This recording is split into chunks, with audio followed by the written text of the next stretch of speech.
In July of 1943, a dictator fell in Rome as the Allies advanced into Sicily. This surprised a world that had expected Italy to hold out longer. In this episode, we begin in the late spring of 1943 during the Trident talks in Washington, where leaders from Britain and the United States debated priorities, shipping, and the timing of an invasion across the English Channel.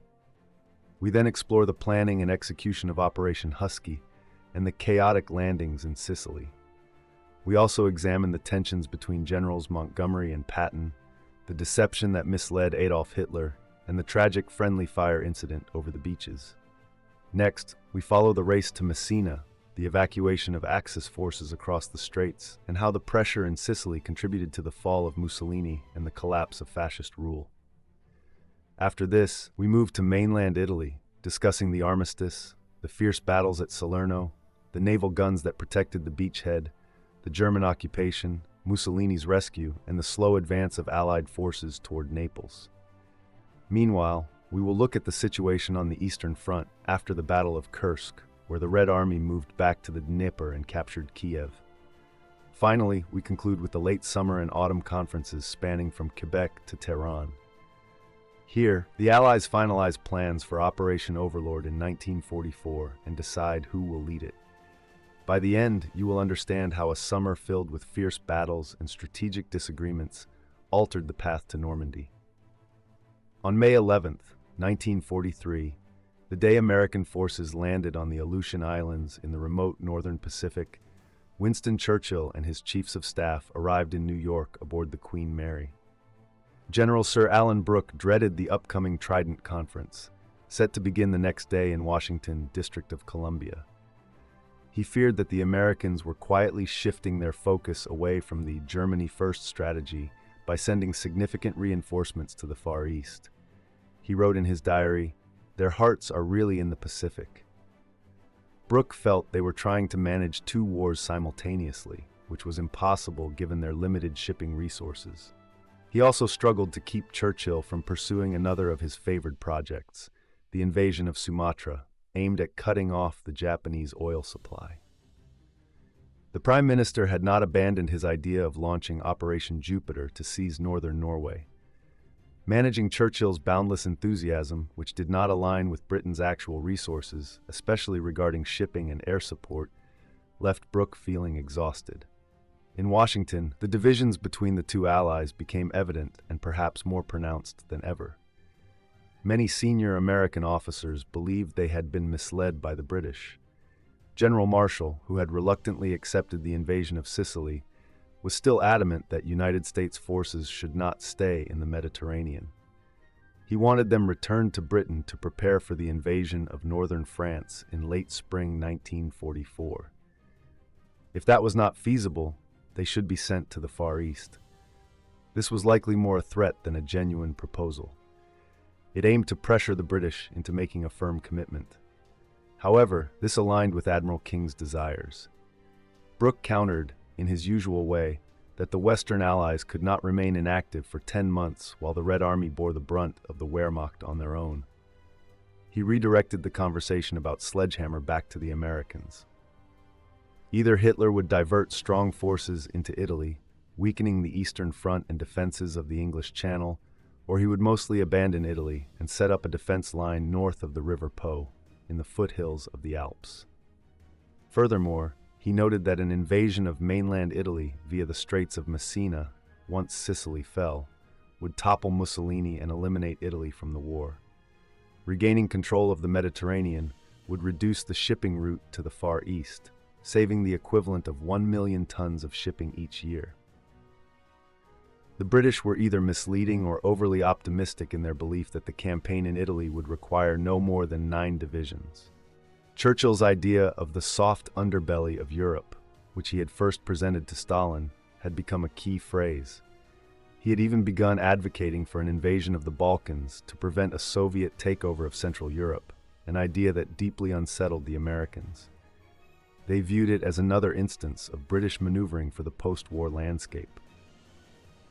On May 19th, during a private meeting with only the chiefs of staff from each side, a compromise was achieved. About 29 divisions would prepare in Britain for the invasion of France in spring 1944, while an invasion of Italy would still proceed. Marshall insisted upon one condition. After Sicily was captured, 7 divisions had to return from the Mediterranean to Britain for the cross-channel attack. Given all his concerns, Brooke felt content. His strategy to dilute German strength before the cross-channel invasion had been validated. The buildup of American forces in Britain was far too slow to allow for an invasion of France in 1943.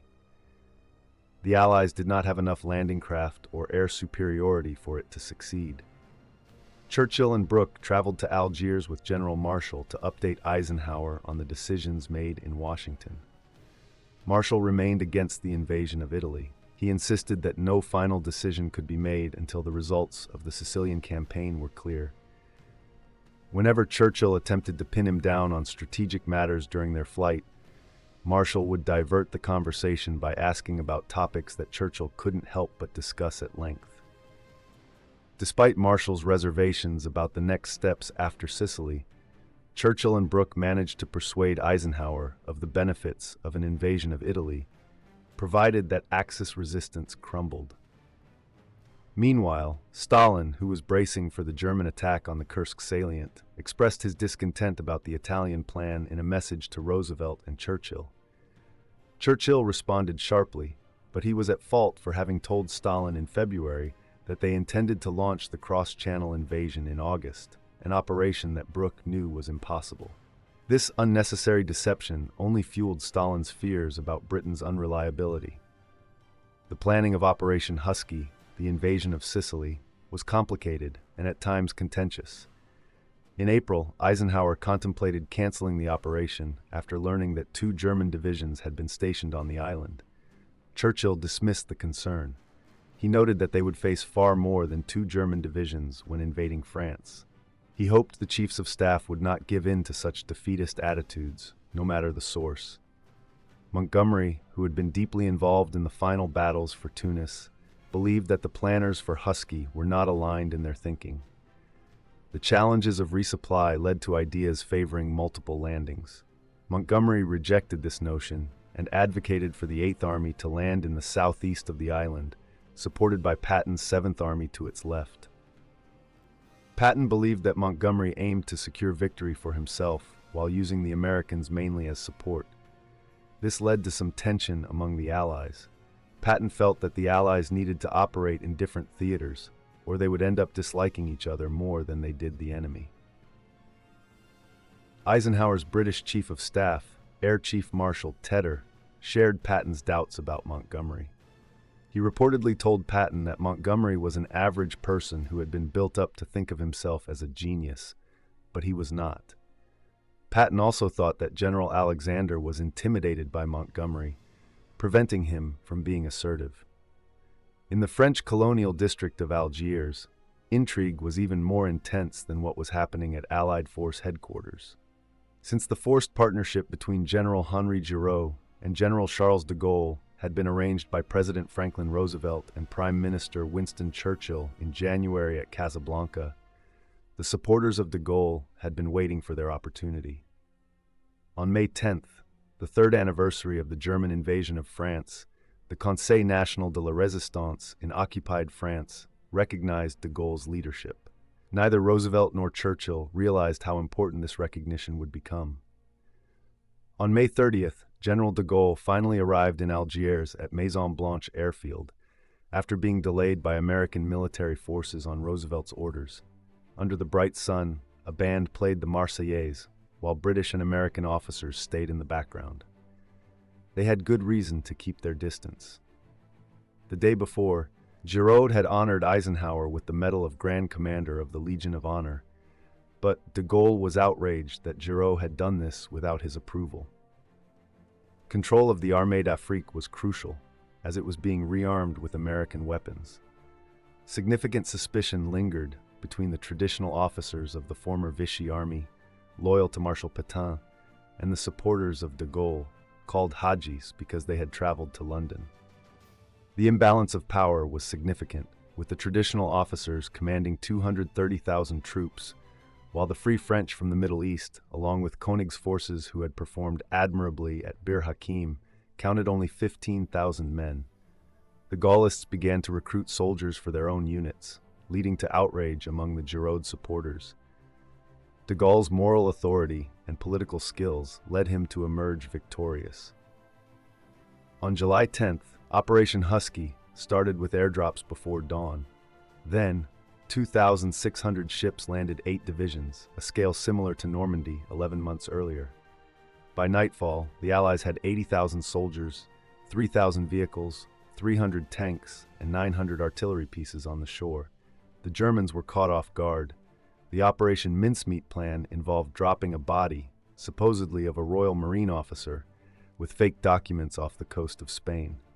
This, along with other deceptive strategies, tricked Adolf Hitler into thinking the invasion would target Sardinia and Greece. General Feldmarschall Kesselring still thought Sicily or southern Italy were the more likely targets, but his opinion was overruled. Benito Mussolini had also bolstered Sardinia, believing the Allies would land there after their bombing raids. Meanwhile, there had been strikes and unrest in Turin and Milan, which heightened the anxiety within the fascist regime. The sea had been calm when the invasion fleet departed, but strong winds quickly stirred it up, causing the ships to roll and making soldiers feel seasick. Those aboard flat-bottomed landing ship tanks suffered the most, twisting and rolling uncontrollably. Fortunately, the winds calmed as they neared the coast. Montgomery's Eighth Army moved toward the southeastern tip of the Sicilian Triangle. From there, they aimed to push north along the coast to Messina, aiming to cut off Axis divisions before they could retreat to the mainland. Patton's United States Seventh Army was landing to the west at 3 points along the southern coast. They were guided in by Royal Navy submarines flashing blue lights out to sea. Once ashore, the Seventh Army lacked clear objectives, a planning ambiguity that Patton was eager to take advantage of. Just before 2 in the morning on July 10th, the order was given to lower the landing craft into the water. The sea remained rough, causing soldiers to slip on the vomit of those who were unwell. Eventually, the assault craft were launched. A correspondent observed the small vessels racing toward the shore. The landing was challenging due to the heavy surf and minefields along the beaches. Many troops landed in the wrong spots, leading to confusion that sometimes matched the chaos of Operation Torch. Within hours, the amphibious DUKBUs began their mission, delivering supplies, fuel, and artillery. The airborne landings were chaotic due to high winds. Paratroopers from the British 1st Airborne Division and the United States 82nd Airborne were scattered everywhere. Many sustained leg injuries. The British glider unit aimed for a crucial bridge south of Syracuse known as the Ponte Grande. They suffered the most because the tug pilots had little experience, and their navigation was terrible. One glider ended up in Malta, while another landed near Merith in southern Tunisia. 60 gliders released too early crashed into the sea. Yet, 30 men who reached the target captured the bridge and dismantled the demolition charges. They were later reinforced by another 50 men in the morning and held the bridge against heavy attacks for most of the afternoon, until only 15 remained unharmed. Although they had to surrender, the Royal Scots Fusiliers quickly recaptured the bridge as they arrived from the beach. The operation resulted in 600 casualties, with nearly half having drowned. Despite the confusion among the Allies, the Axis forces, numbering 300,000, were in worse disarray. The storm at sea led them to believe that there would be no invasion that night. General Alfredo Guzzoni's Sixth Army, although theoretically 300,000 strong, had only 2 German divisions, the 15th Panzer Grenadiers and the Hermann Göring Panzer Division. The 15th Panzer Grenadiers were too far away to mount a counterattack, prompting Kesselring to order the Hermann Göring to advance immediately on Gila.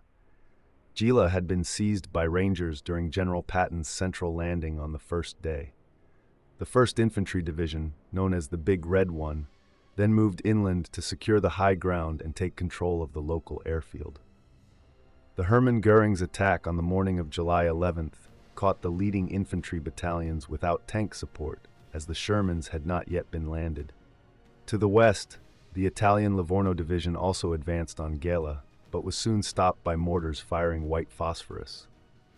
General Patton directed this fire himself, alongside naval gunfire from 2 cruisers and 4 destroyers offshore. The Hermann Göring units to the north and northeast of the town nearly reached the beaches. Their commander even reported to General Guzzoni that the Americans were re-embarking. Just in time, a platoon of Shermans and some artillery were finally landed. The 155mm long toms went directly into action, firing over open sights. Below Biaza Ridge to the east, part of the 505th Parachute Infantry Regiment under Colonel James M. Gavin encountered Tiger tanks from the Hermann Göring Division. Gavin fully trusted his men's aggressiveness. Before their departure from Algeria, they had practiced their marksmanship on some intimidating-looking locals. However, when facing the Tigers, they were armed only with bazookas and a couple of 75mm pack guns. Thankfully, a naval ensign volunteered to call in naval gunfire using a radio. Gavin felt nervous and wondered about the accuracy of the fire. He requested a single ranging shot first. Fortunately, it was right on target. He then called for a concentration. The Germans started to pull back. It was at that moment the first Sherman tanks arrived from the beach, prompting cheers from the paratroopers. Together they launched an attack on the ridge and were able to kill a Tiger crew that was unwisely standing outside their tank, which they then captured. Upon inspecting the bazooka strikes on the Tiger's front, they saw that it had barely made a dent in its formidable armor. The Hermann Göring tanks had to retreat quickly along the front while being fired upon continuously by the United States Navy. Patton, who had been both cheering and cursing at his troops around Gela, felt satisfied. He later wrote in his diary, "God certainly watched over me today." However, Patton's mood shifted during the night. The 504th Parachute Infantry Regiment was scheduled to fly in from Tunisia in the early hours, dropping behind the lines of the 7th Army for immediate reinforcement. He wanted to cancel the operation, but discovered it was too late. He worried that his order to the anti-aircraft gunners, both on shore and on land, to hold their fire had not been properly communicated. The gunners struggled to distinguish friend from foe, especially in the dark, after the day's numerous Luftwaffe attacks. The commanders of the landing forces complained about the insufficient Allied air cover over the beaches, but their Air Force comrades hesitated to risk their fighters as Allied anti-aircraft gunners were firing at anything that took to the sky. Unfortunately, Patton's worst fears came true. As the C-47s appeared, a single machine gun opened fire, and soon everyone joined in, including tank gunners with their turret-mounted 50 caliber guns. His men could not control themselves, continuing to fire at the paratroopers even after they had landed, whether on the ground or in the water. It was one of the most severe cases of friendly fire among the Allies during the war. 23 planes were destroyed, 37 suffered significant damage, and there were over 400 casualties. When Eisenhower eventually learned of this, he was infuriated and held Patton responsible. Patton's situation improved when General Guzzoni instructed the Hermann Göring to advance east to block the 8th Army's route to Messina. The British had captured Syracuse with minimal resistance.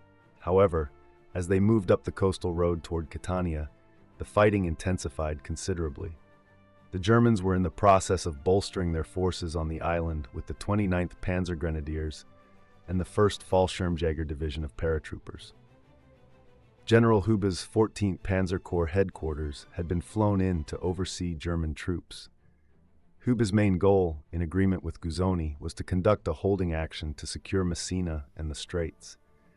This was to facilitate a withdrawal of their forces to the mainland and avoid another surrender like the one in Tunis. On July 13th, the British made another parachute drop, aiming to seize the Primasol Bridge near Catania. Yet again, their aircraft came under fire from both the invasion fleet and Axis anti-aircraft guns, leading to chaos. Of the 1,856 men from the 1st Parachute Brigade, fewer than 300 managed to reach the rendezvous near the bridge. They secured it by the following morning and dismantled the demolition charges. Counterattacks from the recently arrived 4th Fallschirmjäger Regiment nearly forced them off the bridge. Despite losing one-third of their strength, the British paratroopers managed to hold their position. The 151st Brigade, consisting of 3 battalions of the Durham Light Infantry, was marching 40 kilometers under full equipment in temperatures reaching 35 degrees Celsius to provide support. During their march, they were attacked by German fighter planes and bombed by American aircraft. The 9th Battalion of the Durham Light Infantry launched an immediate attack, facing heavy losses from well-camouflaged German paratroopers firing low with their MG-42 machine guns known as Spandaus by the British. One soldier from Durham described the scene. He noted that from the high ground they could see the 9th Battalion's assault, which was a shocking sight. The River Samito ran red with the blood of the 9th Battalion. By 9:30 hours, the offensive was over. They had managed to prevent the Germans from destroying the bridge. Another battalion of the Durham succeeded in crossing the river later and surprised the Germans, but the fierce battle persisted. The Durhams reported that German snipers targeted their stretcher-bearers as they retrieved the wounded. As the battalion ran low on ammunition, Brengen carriers came back and forth to supply them. The stench of dead bodies in the heat led the carrier drivers to nickname the area Stink Alley. Eventually, the arrival of the 4th Armored Brigade pushed back the German paratroopers. While the fight for the Primosole Bridge continued, the 51st Highland Division attacked Francoforte to the west. This was a typical hilltop village in Sicily, situated above olive groves and accessible only by a narrow dirt road winding up the steep slope. To their left, another part of the division captured Vizzini after a brief and intense skirmish. The soldiers of the Highland Division advanced with confidence. However, they encountered a serious setback at Gerbini, where the Germans mounted a strong defense at the nearby airfield. The Hermann Göring and Fallschirmjäger divisions used their 88mm anti-tank guns with devastating success. The British 13th Corps on the coastal plain was halted, while 30th Corps had to struggle from ridge to ridge. British soldiers loathed fighting in the rugged hills of Sicily and began to yearn for the North African desert. Montgomery chose to move his 30th Corps into General George Patton's area to launch an attack around the western side of Mount Etna. Alexander agreed to this without consulting Patton first, which understandably upset him.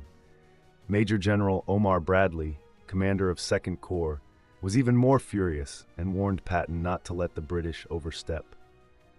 However, after General Dwight Eisenhower's outburst over the airborne failure and the lack of information from 7th Army headquarters, Patton wanted to avoid another conflict with a superior officer. Bradley found it hard to believe that Patton would be so accommodating. Even though he was known as the GI General for his unpretentious manner and down-to-earth appearance, Bradley was tough and ambitious. Patton did not realize how much resentment Bradley held toward him. Nonetheless, both Bradley and Patton were also facing the threat of a potential scandal. In Bradley's 45th Infantry Division, which was a National Guard unit that Patton had urged to adopt the nickname the Killer Division, a sergeant and a captain killed over 70 unarmed prisoners. Patton initially suggested that the slain soldiers be labeled as snipers or as prisoners shot while trying to escape. The military leadership chose to silence the incident, fearing that the Germans might retaliate against Allied prisoners.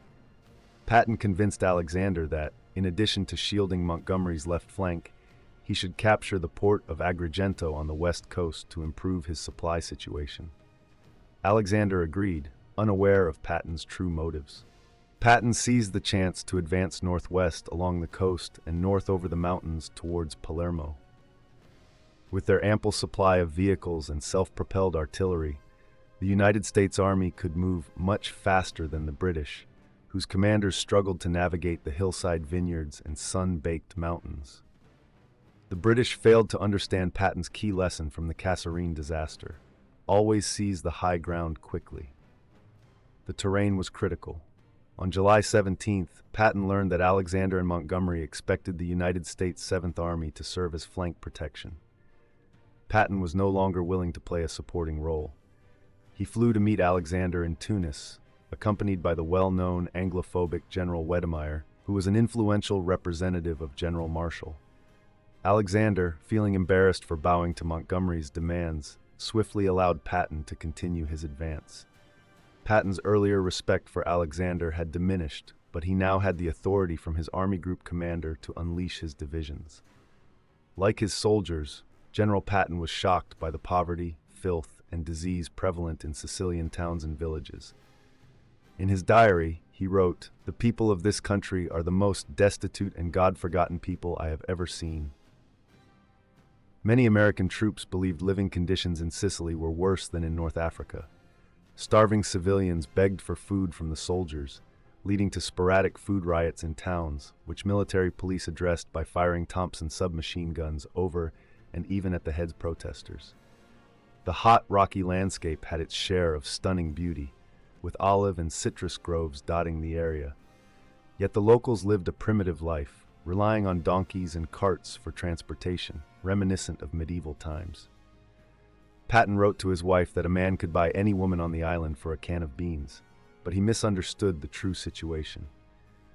The rate of venereal disease was rising sharply in both armies. One British field hospital reported 186 cases in just one day.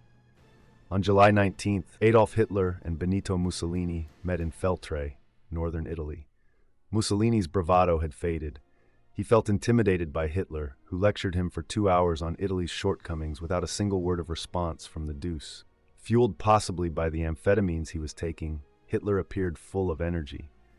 Mussolini, however, seemed like a diminished man, both physically and mentally.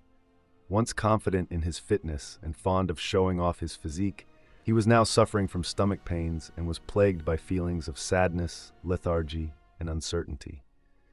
He had come to believe that his fellow Italians were worthless and undeserving of his leadership.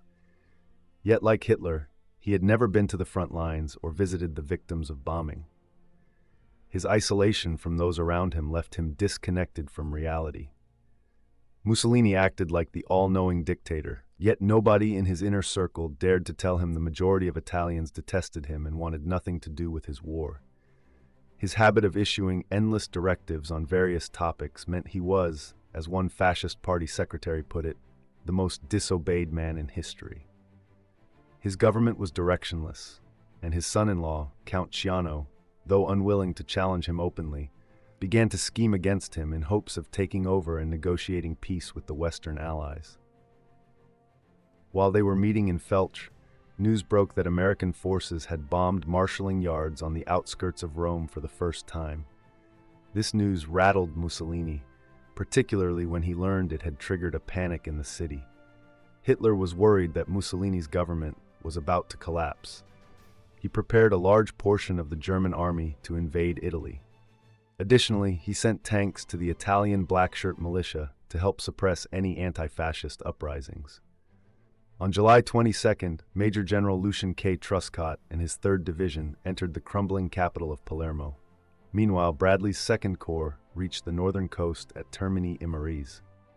An enthusiastic George Patton enjoyed the luxury of the royal palace of Palermo, where he dined on K rations served on elegant porcelain plates in the state dining room, complemented by champagne. The British forces continued their efforts on both flanks of Mount Etna. A regiment from the Canadian 1st Division successfully captured the town of Osoro by climbing a steep cliff, reminiscent of General Wolfe's historic conquest of Quebec nearly 2 centuries earlier. On July 24th, the fascist Grand Council convened in Rome. Initial criticism was cautious, and Mussolini was slow to grasp the situation. He seemed in great pain and lethargic. The meeting extended into the night. After about 10 hours, Count Dino Grandi, who had been the ambassador to London before the war, proposed a motion to restore a constitutional monarchy and a democratic parliament. Mussolini's lack of response led some to believe he was simply seeking an escape. The motion won support, passing by 19 votes to 7. The following day, Mussolini, having neglected to shave, visited King Vittorio Emanuele III at the Villa Savoia. He acted as if nothing was amiss. However, when he began to speak, the short king interrupted him. He informed Mussolini that Marshal Pietro Badoglio would assume the role of prime minister. As a stunned Mussolini exited the royal presence, Carabinieri officers arrested him and transported him to their heavily secured barracks in an ambulance. That night, a radio announcement sparked celebrations in the streets as people shouted "Benito è finito." Italian fascism crumbled within hours, evaporating like a theatrical set to allow for a new era. Even the black shirt militia, equipped with German tanks, did not try to halt his downfall. In Milan, workers stormed prisons to free anti-fascists. Upon learning of the coup in Rome, Hitler considered deploying a division of paratroopers to capture both the new government and the royal family. He suspected that Freemasons and the Vatican were somehow involved in Mussolini's demise. Rommel, Jodl, and Kesselring managed to convince Hitler not to attack Rome. Hitler did not trust Marshal Badoglio's assurance that Italy would continue fighting. German forces took control of the Brenner Pass and key sites in northern Italy using 8 divisions. There was a plan named Alaric, ready to invade the entire country if Italy surrendered. Hitler ordered his intelligence services to locate Mussolini, employing any methods necessary, including bribery and clairvoyance. General Patton, fired up, aimed to capture Messina before General Montgomery could. He pushed his soldiers hard, despite many facing heat exhaustion and dehydration. Non-combat casualties were high due to malaria, dysentery, dengue, and sandfly fevers. Malaria alone would incapacitate 22,000 men from the 2 Allied armies in Sicily. On July 25th, Patton flew to Syracuse after Montgomery requested a discussion about advancing on Messina. This meeting was vital due to the lack of direction from Allied headquarters. Montgomery subtly acknowledged his blockage south of Catania and started to discuss the situation over a map on the hood of his Humber staff car. To Patton's surprise, Montgomery agreed to allow American forces to cross army boundaries if it would speed up their advance to Messina.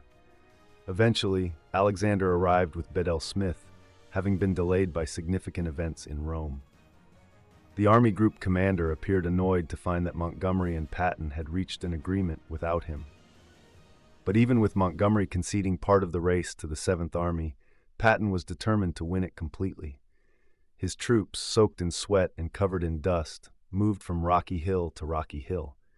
Like the British, they needed mules to transport ammunition and supplies. The 2 Panzer Grenadier divisions fought hard against them, destroying bridges and setting mines and booby traps whenever they could. American soldiers were infuriated by the way their enemies booby-trapped the dead, leading to acts of revenge on prisoners. The countryside reeked of decaying bodies, as did the towns, which were heavily damaged by Allied artillery and bombing, resulting in many civilian deaths. Corpses were stacked high among the rubble and burned with gasoline to stop the spread of disease. During the first week of August, the battle for the mountain town of Troina resulted in 500 casualties for the United States 1st Infantry Division. Patton decided that the division's commander, Terry Allen, was worn out. Once the fighting at Troina ended, Patton relieved both Allen and his second-in-command, Brigadier General Teddy Roosevelt, Jr. Bradley, who had a strong dislike for Allen due to his disrespectful attitude, felt great satisfaction with this decision. On August 3rd, Patton visited the 15th Evacuation Hospital. He was visibly shaken as he looked over the wounded, but he showed no tolerance for psychological issues. When he encountered a young soldier from Indiana, a carpet layer suffering from battle shock, Patton asked about his condition. The soldier replied, "I guess I can't take it." This response enraged Patton. He slapped the soldier with his gloves and dragged him out of the tent, kicking him and shouting, "You hear me, you gutless bastard. You're going back to the front." A week later, Patton erupted again during a visit to the 93rd Evacuation Hospital. He even drew his pistol, threatening to shoot a soldier for cowardice. A British reporter present heard him exclaim afterwards, "There's no such thing as shell shock. It's an invention of the Jews." To speed up the advance along the north coast, Patton convinced the United States Navy to supply enough landing craft to insert a battalion 15 kilometers behind German lines. Both Bradley and Truscott opposed the plan. Unfortunately, as they had feared, the battalion was nearly decimated after taking a crucial hill named Monte Cipolla. Patton believed that the high cost of this gamble was fully justified. He was unaware that the Germans had already started to withdraw their forces across the Straits of Messina in a well-coordinated operation. The German retreat accelerated on August 11th. Allied Force Headquarters had not implemented any strategies to impede it. Instead, Tedder was using B-17 fortresses to bomb rail yards around Rome. Both the Royal Navy and the United States Navy hesitated to deploy large ships due to the presence of Axis artillery along the Italian coastline. Eisenhower later regretted not landing forces on the opposite side of the straits, as 110,000 Axis troops were evacuated with minimal losses. This oversight was largely due to General Marshall's reluctance to commit to a full-scale invasion of the mainland. Patton was excited that his troops arrived in Messina before Montgomery's forces did. He made a grand entrance into the devastated city on the morning of August 17th. However, his victory was short-lived. A storm was brewing over the two hospital incidents, as Eisenhower learned about them that same morning in Algiers from American war correspondents.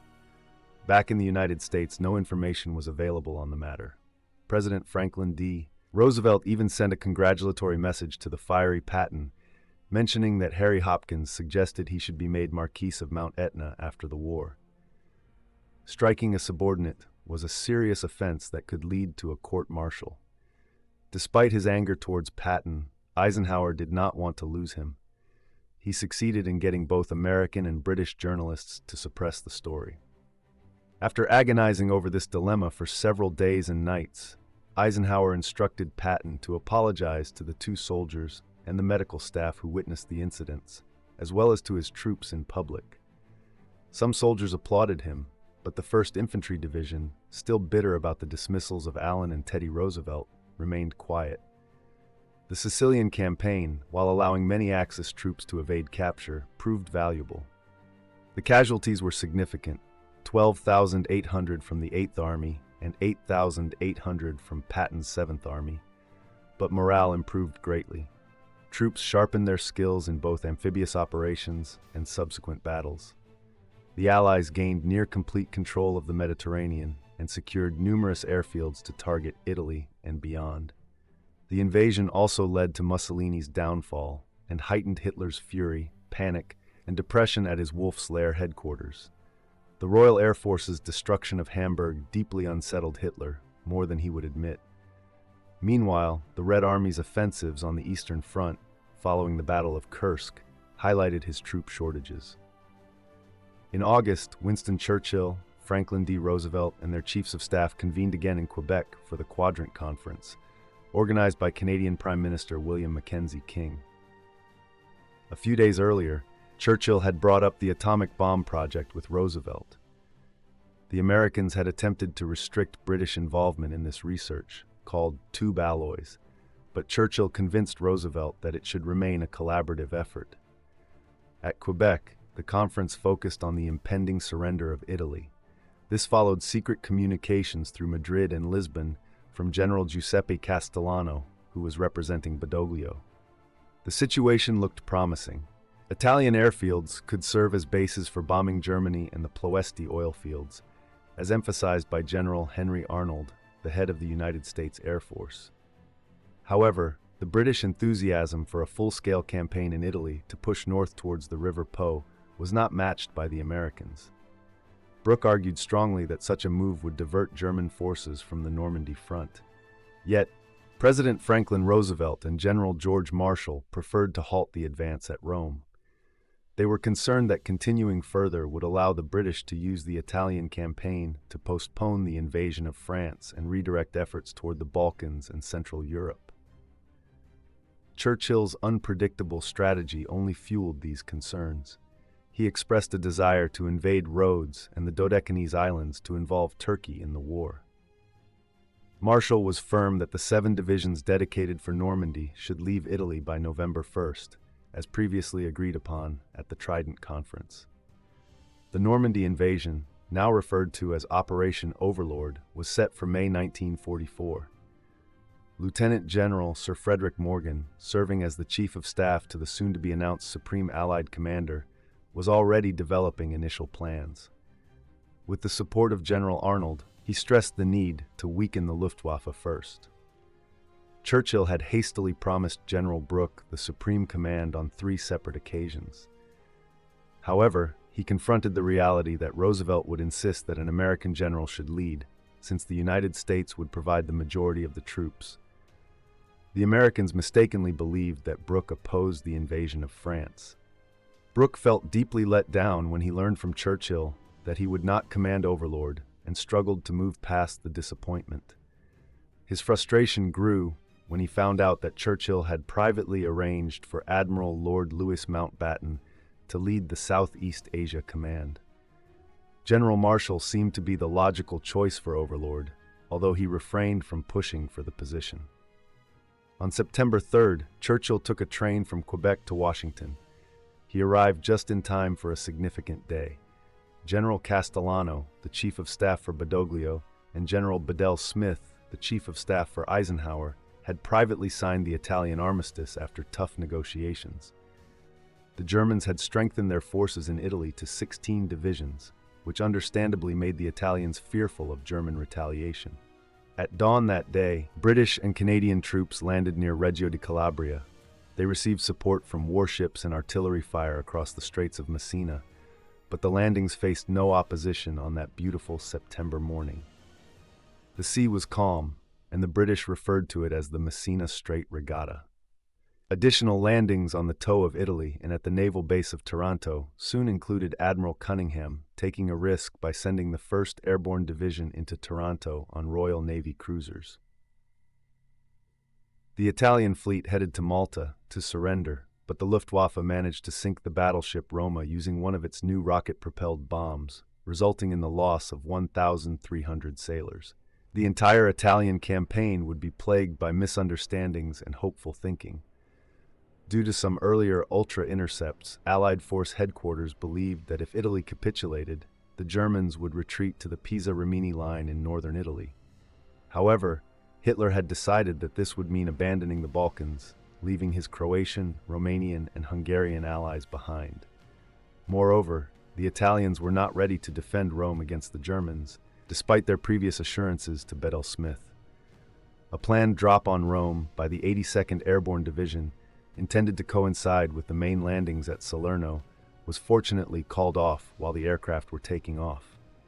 If it had proceeded, the entire formation would have been destroyed. On September 8th, after worrying too much about Italy, Hitler flew to southern Russia to visit Manstein's headquarters and discuss the crisis on the Eastern Front. The Red Army had broken through between Kluge's Army Group Center and Manstein's Army Group South. When he returned to the Wolfschanze that evening, the Führer learned that the Italian armistice had just been announced and that the first wave of General Mark Clark's United States Fifth Army had landed at Salerno, 50 kilometers southeast of Naples. His reaction upon hearing about Badoglio's treachery can be imagined, although he had anticipated it. He called for Goebbels and other Nazi leaders to meet the next day. Goebbels recorded in his diary that the Führer was resolute about starting anew in Italy. Operation Axis was launched with brutal speed. One of General Feldmarschall Kesselring's main goals was to capture Rome. German paratroopers entered the city while residents were still rejoicing, believing the war was over for them. The king and Marshal Badoglio narrowly escaped. The 16 German divisions disarmed the Italian troops and dealt harshly with those who resisted. Approximately 650,000 were taken as prisoners of war, and most were later sent for forced labor. Himmler soon ordered SS Obersturmführer Herbert Kappler, the head of the security police in Rome, to round up the 8,000 Jews living in the city. While Germans occupied Rome, they dispatched forces to prevent a possible Anglo-American landing in the Gulf of Salerno, which was a clear site for invasion along the Tyrrhenian coast. The newly formed German 10th Army was led by General Heinrich von Vietinghoff.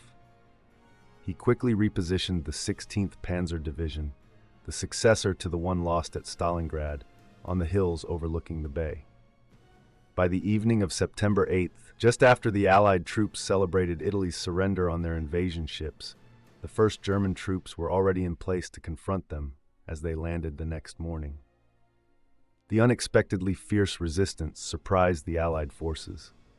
Only after minesweepers cleared a path the following morning could warships get close enough to spot tank concentrations and German artillery.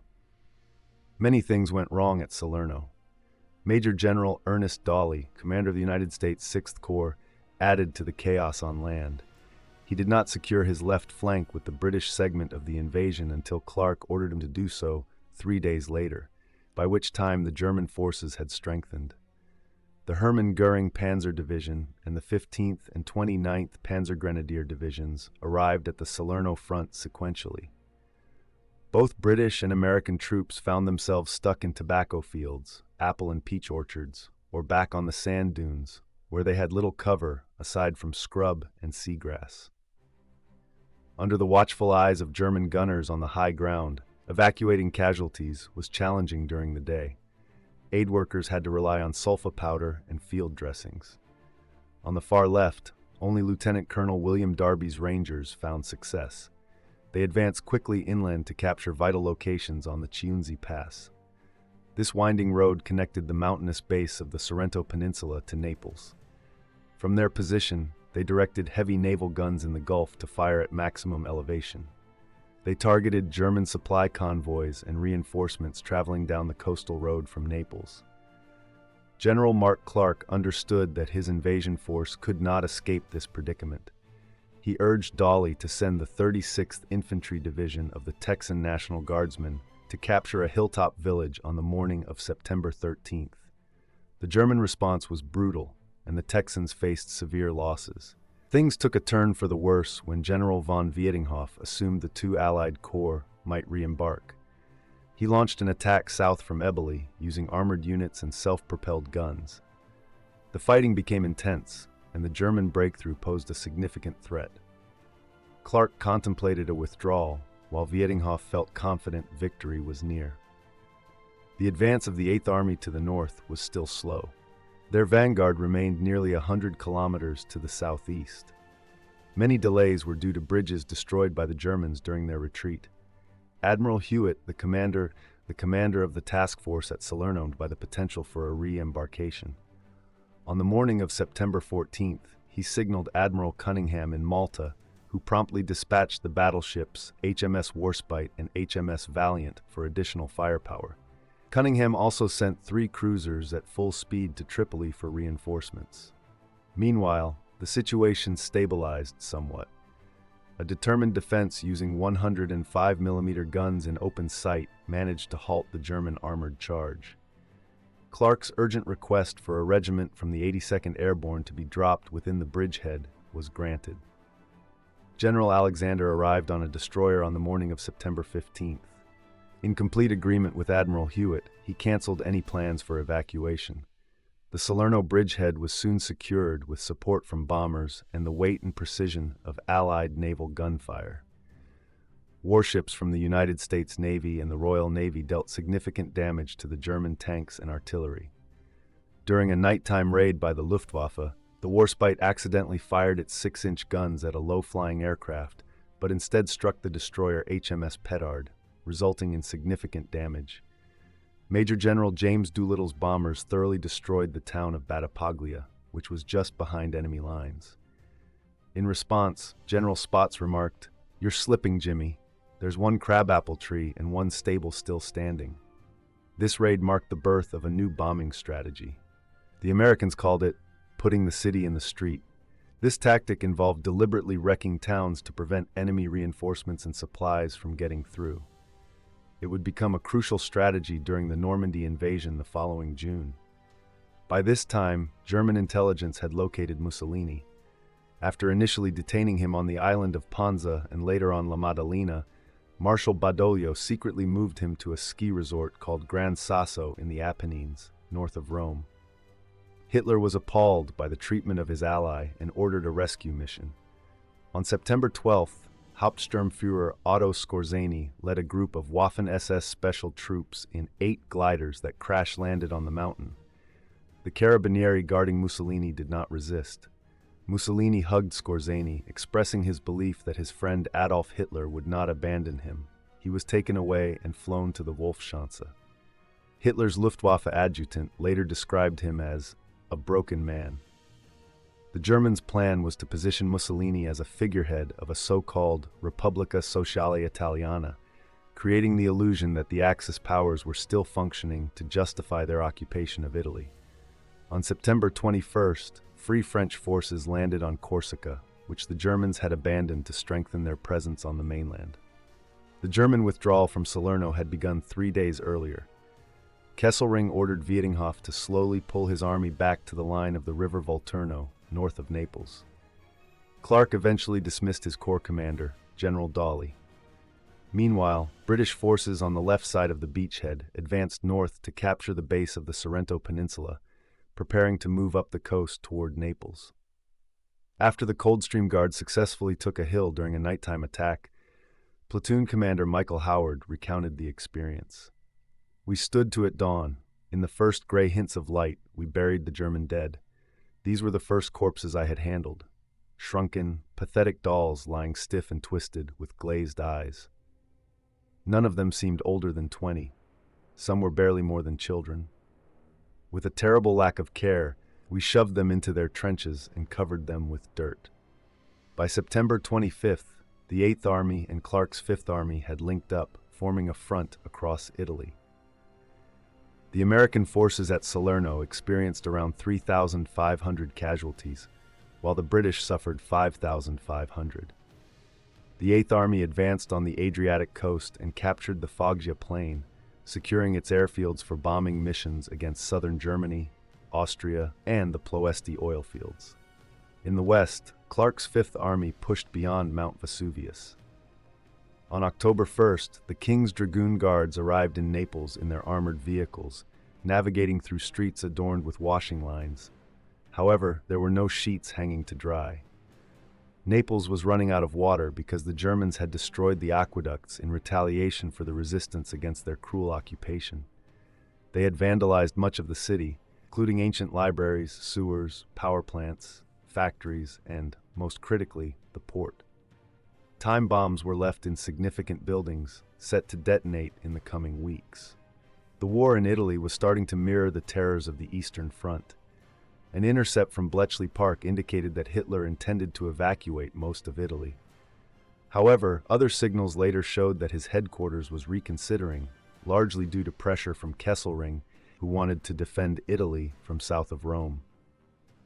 Rommel's suggestion to retreat was dismissed, partly because Hitler feared it would impact his allies in the Balkans, and also because the Allied invasion was struggling. Nonetheless, Hitler's resolve to maintain control of Italy remained firm, as he believed the British would invade the Balkans and the Aegean. As a result, 37 German divisions were committed to the region, while the Wehrmacht faced dire circumstances on the Eastern Front. Goebbels and Ribbentrop pressed Hitler to start peace talks with Joseph Stalin, but he furiously rejected the idea. He would never negotiate from a position of weakness.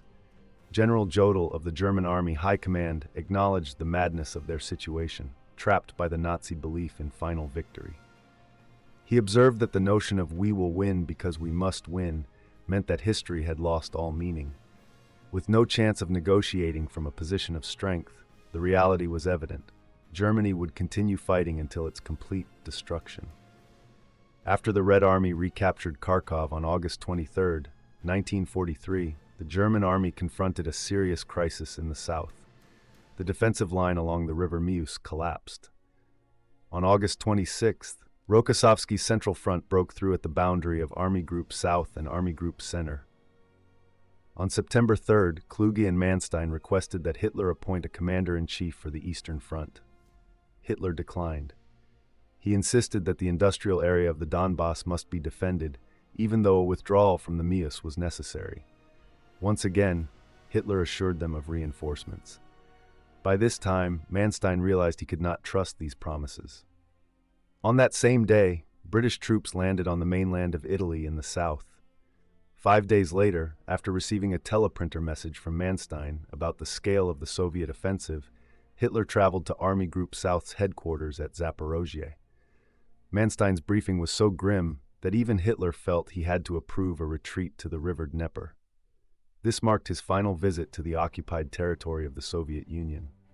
Upon returning to the Wolfschanze at the end of that disastrous day, he learned about the Allied landings at Salerno and the impending surrender of the Italian army. After Hitler's reluctant decision, the German army had to hurry back to the Dnieper to avoid being surrounded.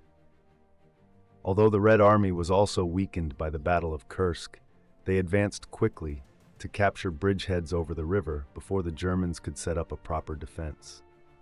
This vast river was intended to serve as a fortified line stretching from Smolensk to Kiev and down to the Black Sea. Like many great Russian rivers flowing north to south, it had a notably high western bank that provided a natural fortification. During their retreat across eastern Ukraine, the Germans attempted a harsh scorched earth campaign, but there was not enough time to destroy everything they planned. Soldiers who had filled their pockets and packs with supplies felt sorrow as they watched their own stockpiles burn.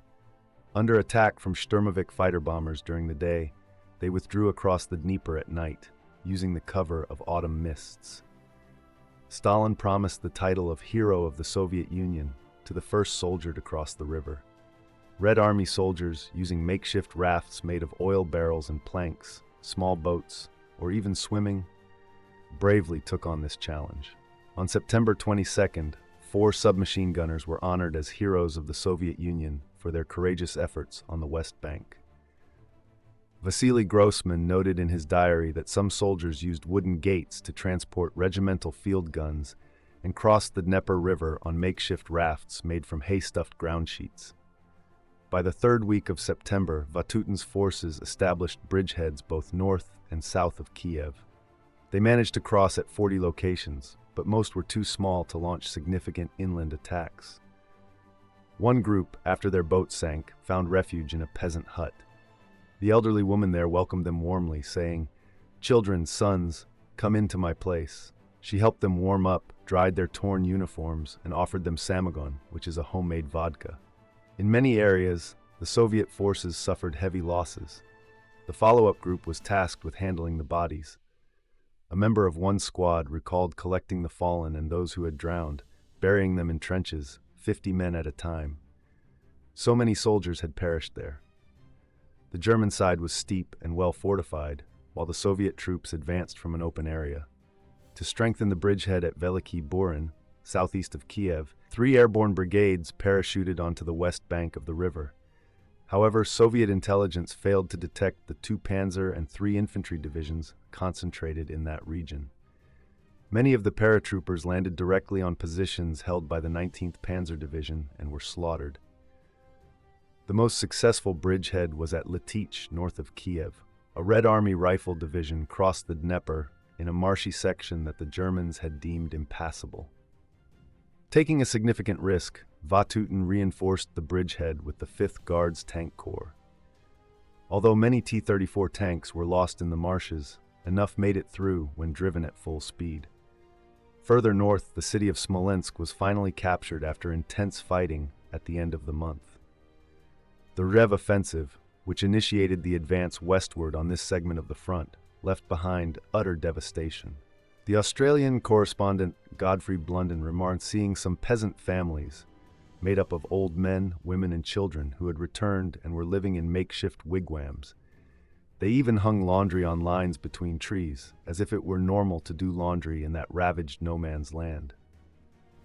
There is a lesson in human determination evident in the way these individuals return to their former homes. However, one cannot help but wonder how they will endure the impending winter. He was startled to find that an old woman he encountered was actually just a 13-year-old girl.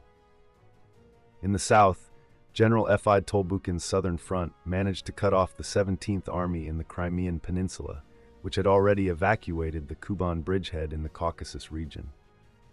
Meanwhile, Rokossovsky's central front had created a large bulge toward the west of Kursk and was approaching Gomel on the outskirts of Belarusia in October. For Joseph Stalin and for Vatutin, the ultimate goal was the Ukrainian capital of Kiev. By the end of October, Vatutin had been gradually infiltrating Lieutenant General P.S. Rybalko's 3rd Guards Tank Army and the 38th Army into the Litych bridgehead. Effective camouflage, misleading operations in other areas, and a shortage of Luftwaffe air reconnaissance caused the Germans to underestimate this specific threat. Once the 2 armies launched their attack from the bridgehead, they succeeded in encircling Kiev, which fell on November 6th, just a day before the celebrations in Moscow for the anniversary of the revolution. Stalin was overjoyed. Vatutin quickly advanced additional armies to capture Zhytomyr and Korostan. Despite the muddy conditions of the autumn Rasputitsa, his forces established a salient that was 150 kilometers deep and 300 kilometers wide. As they moved forward, they encountered a scene of devastation and a silent peasantry suffering in anguish. Vasily Grossman noted that old men would rush to meet the troops, weeping without being able to speak. Old peasant women expressed their sorrow, saying, "We thought we would sing and laugh when we saw our army, but our hearts are filled with grief, and tears are falling." They shared their disgust at how German soldiers paraded around naked, even in front of women and young girls, and they commented on their excessive appetites, able to consume 20 eggs at once or a kilogram of honey. Grossman spoke with a young boy who was barefoot and dressed in rags. When asked about his father, the boy replied, "Killed." And his mother? "She died." "Do you have brothers or sisters?" "A sister. They took her to Germany." "Any relatives?" "No, they were all burned in a partisan village." Nonetheless, not all Ukrainians welcomed the return of Soviet authority. Many had collaborated with the Germans, forming their own militias or even serving as soldiers or guards in concentration camps. The Ukrainian nationalists in the Ukrainian insurgent army were now ready to launch a guerrilla campaign against the Red Army after turning against the Germans. Their most notable target was General Vatutin, who fell victim in an ambush. The reality of what Grossman uncovered surpassed his worst fears. The capture of Kiev validated reports of the massacre at Babi Yar. The Germans attempted to hide their crime by burning and disposing of bodies, but the numbers were overwhelming. After the initial massacre in September 1941, the site continued to be used for the execution of other Jews, Roma, and communists. It was estimated that by the autumn of 1943, nearly 100,000 individuals had been killed there. Grossman found the sheer scale of these losses overwhelming. Lacking individual names, he sought to give a human face to this unimaginable crime. He wrote that this was the murder of a rich and ancient professional heritage, passed through generations in countless families of craftsmen and intellectuals. It was the eradication of everyday traditions, the memories shared between grandfathers and grandchildren, the loss of mournful songs and folk poetry. It represented the destruction of homes and cemeteries, the demise of a nation that had coexisted with Ukrainians for centuries. He shared the story of a beloved Jewish doctor named Feldman, who had been spared execution in 1941 when a group of Ukrainian peasant women pleaded with the German commandant. Feldman continued to live in Brovary and provide care to the local peasants. Tragically, he was executed in the spring of that year. Kristia Chunyak wept as she recounted how the old man was forced to dig his own grave, dying alone, with no other Jews alive in the spring of 1943. At the same time, Stalin, proud of the Soviet Union's military successes that year, finally consented to a meeting with Presidents Franklin Roosevelt and Winston Churchill. In late November 1943, they would convene in Tehran, which, like most of Iran, was still under Soviet and British occupation, to secure the oil fields and the supply route to the Caucasus. Stalin chose Tehran so he could remain in direct communication with the Stavka. Before the Tehran conference, there would be a meeting in Moscow in October for foreign ministers.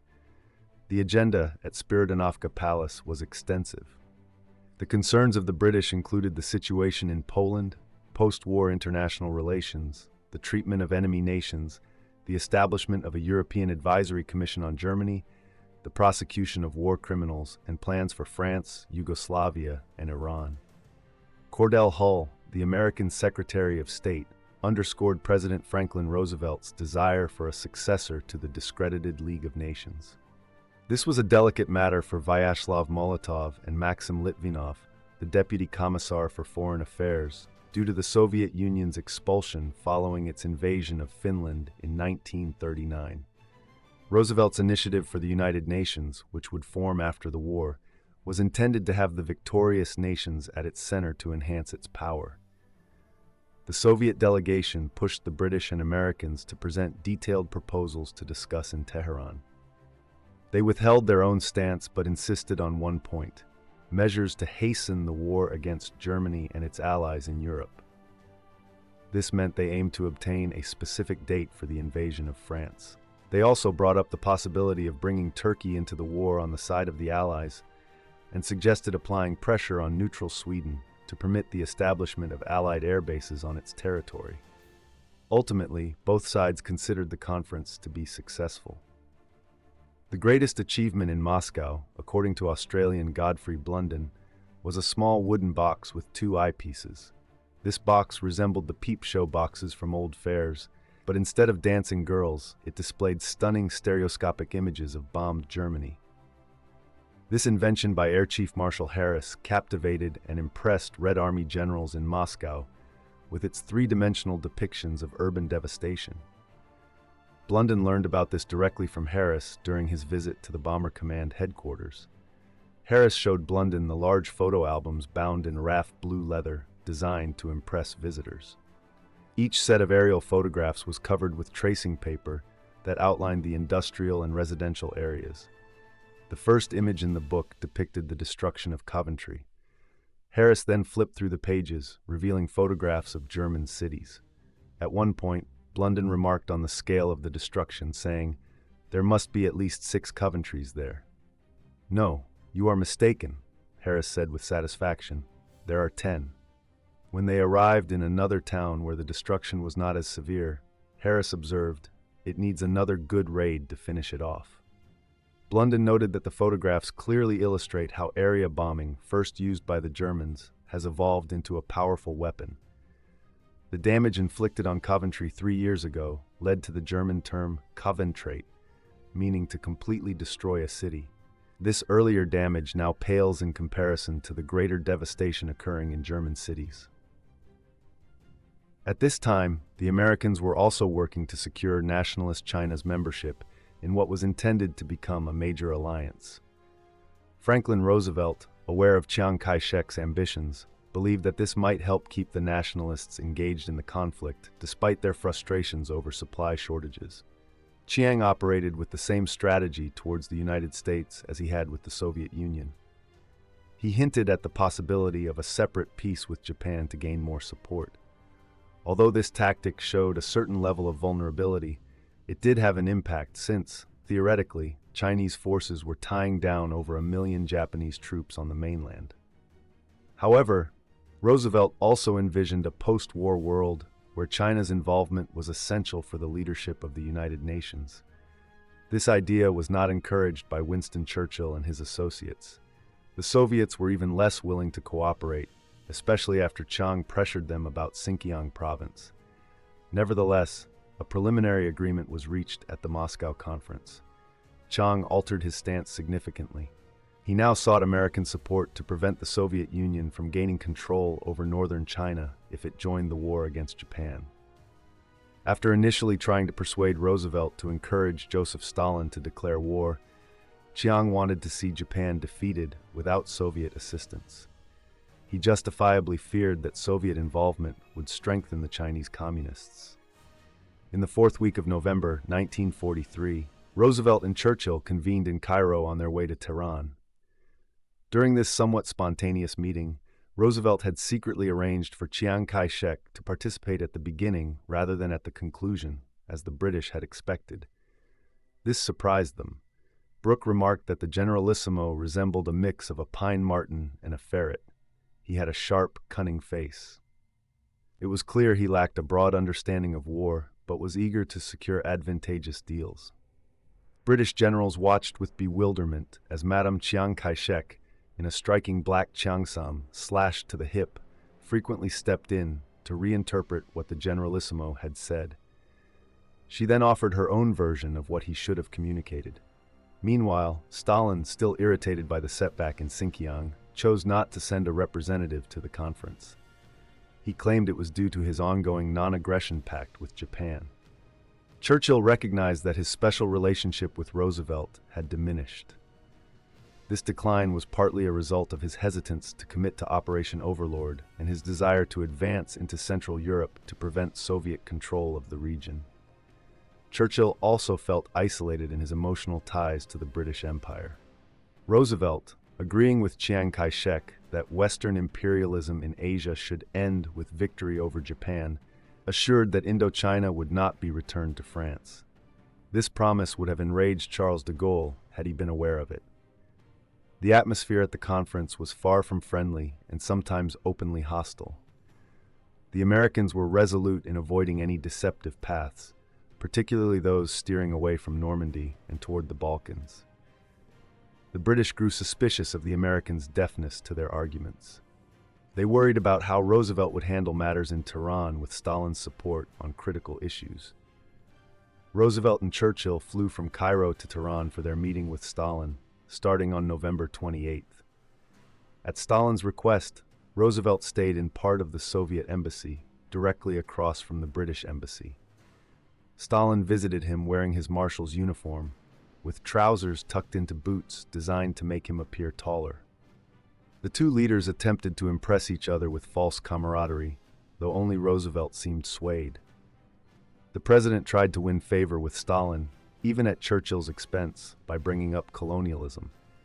He noted he was discussing this topic without their comrade-in-arms Churchill, as he preferred not to talk about it.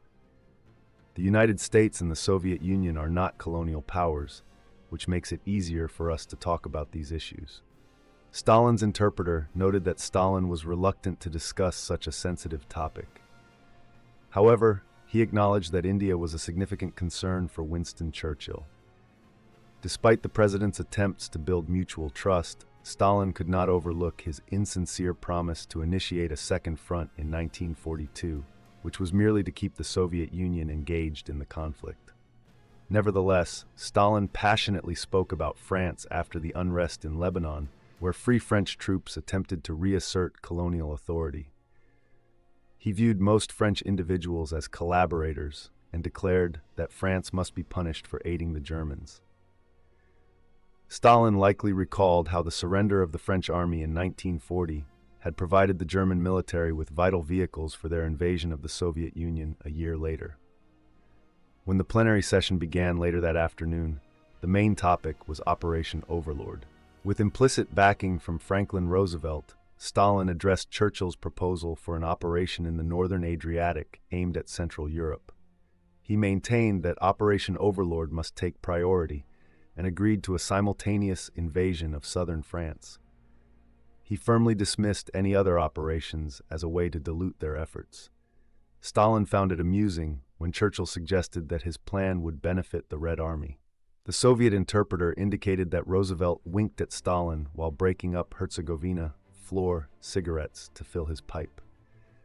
Stalin felt comfortable teasing Churchill about this matter because he was aware of the American opposition to the idea. Moreover, he knew he had control over the Allied strategic direction. His insistence on sticking to the Allies' commitment to launching a significant invasion of France in the spring of 1944 meant, as Churchill feared, that the advance through Northern Europe would leave the Balkans and Central Europe under Soviet influence. General Brooke was deeply impressed by Stalin's command of the discussion as he observed the interaction among the three leaders. The dictator appeared dismissive of the Italian campaign, likely because he was frustrated that his partners did not include the Soviet Union in the discussions surrounding the Italian surrender. This proved to be a misstep for them. Stalin later used it to argue about the future of countries occupied by the Red Army. He was very aware that the Soviet victories at Stalingrad and Kursk had elevated the Soviet Union to superpower status. He boasted to his inner circle that the fate of Europe was now settled and they would act as they pleased with the Allies' approval. Stalin was also well informed about British and American thoughts and reactions. Before the meeting, he summoned Sergo Beria, the son of his advisor, for a task that was both delicate and morally questionable. He wanted to uncover everything the Americans and British discussed in private. Every word was captured by hidden microphones in their rooms. Each morning, Sergo Beria had to report back to Stalin on all the conversations. Stalin was astonished by the Allies' naivety in speaking so freely, unaware they were being recorded. He wanted to know not just the content of their discussions, but also the tone. Did they speak confidently or lack enthusiasm? How did Franklin Roosevelt respond? Stalin was pleased when Sergo reported on Roosevelt's genuine admiration for him and his disregard for Admiral Leahy's advice to take a tougher stance. However, whenever Winston Churchill praised Stalin during the conference, the Soviet leader would counter by recalling some past unflattering comments Churchill had made. The secret recordings also allowed him to take advantage of the rift between Churchill and Roosevelt. When Churchill privately rebuked Roosevelt for aiding Stalin in establishing a communist regime in Poland, Roosevelt responded by pointing out that Churchill was supporting an anti-communist government. So what was the difference? Poland was indeed a crucial issue for both Churchill and Stalin, while Roosevelt seemed primarily focused on securing the American-Polish vote in the upcoming presidential elections. This meant he needed to project toughness towards Stalin until after the election results were in. Given that Roosevelt had previously rejected any notion of altering Poland's borders based on the Atlantic Charter, both he and Churchill felt compelled to consider Stalin's claim to the eastern part of the country, which he had incorporated in 1939 as Western Belarusia and Western Ukraine. The impending occupation of the region by the Red Army would make it inevitable. According to Stalin's plan, Poland would gain some German territory up to the River Oder. The president and prime minister understood they could never persuade the Soviets to give up such a prize. Roosevelt's way of conceding gave Stalin confidence that he could easily impose a communist government on the Poles. Stalin managed to secure a date for the invasion of France. However, when the Americans and British had to admit that a supreme commander had not yet been appointed, he expressed his disdain for their lack of serious planning. Nonetheless, he agreed to launch a significant offensive shortly after the landings. He also stated his intention to enter the war against Japan once Germany was defeated. This was precisely what Roosevelt wanted, though Chiang Kai-shek was apprehensive about it. After the conference, Stalin felt he had won. In private, Churchill would have concurred with this view. He was deeply disheartened by Roosevelt's consistent support for Stalin, believing he could manage him. The Prime Minister's doctor, Lord Morin, noted in his diary after Churchill expressed his fears about the future that now Churchill realized he could not depend on the president's backing. More importantly, he recognized that the Russians understood this too. Following the embarrassing moment regarding Overlord at the Tehran conference, Roosevelt was determined to appoint the Supreme Commander when he and the Allied delegates arrived in Cairo. He instructed Marshall to summon General Eisenhower. Once Eisenhower got into the president's car with Roosevelt, the president turned to him and announced, "Well, Ike, you are going to command Overlord." Roosevelt believed he could not afford to lose Marshall as Chief of Staff due to his knowledge of all theaters, his exceptional organizational skills, and his ability to work with Congress. He was also viewed as the only person capable of keeping General MacArthur under control in the Pacific. Marshall felt let down, though not as much as Brooke had, but he accepted the decision with loyalty. Eisenhower's luck seemed to validate Patton's private nickname for him, Divine Destiny. A sense of irrational joy filled the Allied chiefs of staff in Cairo. Everyone seemed convinced that the war would end by March, or at the latest, November of 1944. They were even willing to place bets on it. Given that they were over 6 months away from launching Operation Overlord, and that the Red Army was still several hundred kilometers from Berlin, this was overly optimistic. Winston Churchill was completely worn out after the intense meetings in Cairo and Tehran.